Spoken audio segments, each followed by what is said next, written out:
ભારત દેશ છે સાહેબ, અહીંયા ઘણીવાર એવી ઘટનાઓ બનતી હોય છે કે જેના વિશે કોઈએ વિચાર્યું ના હોય.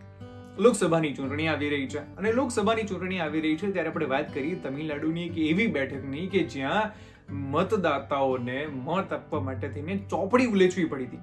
કારણ શું હતું? કારણ હતું એટલા બધા ઉમેદવારોએ ફોર્મ ભર્યા હતા કે ચૂંટણી પંચ ગોથા ખાઈ ગયો હતો. વાત છે તમિલનાડુની 1996 ની અંદર મોદાકુરુચી બેઠકમાંથી 1033 ઉમેદવારોએ ફોર્મ ભર્યું.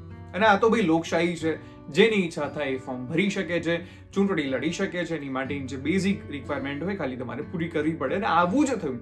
હવે અત્યારે જ્યારે રાજકોટની અંદર ક્ષત્રિયાણીઓ 100 થી વધારે જે ફોર્મ ભરવાની માંગ કરી રહી છે પોતાની સાથે જે માંગને લઈને, તો એ કિસ્સામાં તમિલનાડુની બેઠક યાદ કરવા જેવી છે.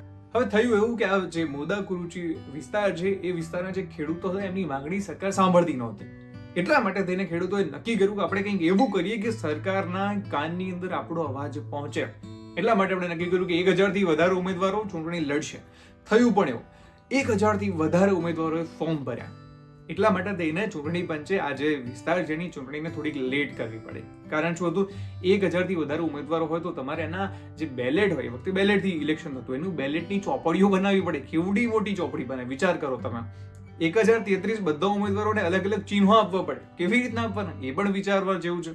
આટલા ચિહ્નો શોધવા પડ્યા, ચોપડીઓ બેલેટની બનાવવી પડી.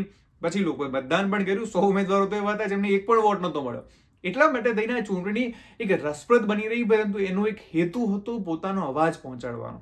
શું રાજકોટમાં 100 થી વધારે ક્ષત્રિયાણીઓ રૂપાલા સામે ફોર્મ ભરશે? અને ભરશે તો શું ખરેખર કેવી રીતના આ સેટલઅપ થશે કે જે ઈવીએમ છે એની અંદર 100, 200 આટલા ઉમેદવારો હશે? કેવી રીતના વોટિંગ થશે? કોને ફાયદો થશે? શું થશે? શું માનવું છે તમારું? કમેન્ટ કરવાનું ભૂલતા નહીં. આવા જ વિડીયો સાથે હું તમને મળતો રહીશ માધ્યમ ઉપર.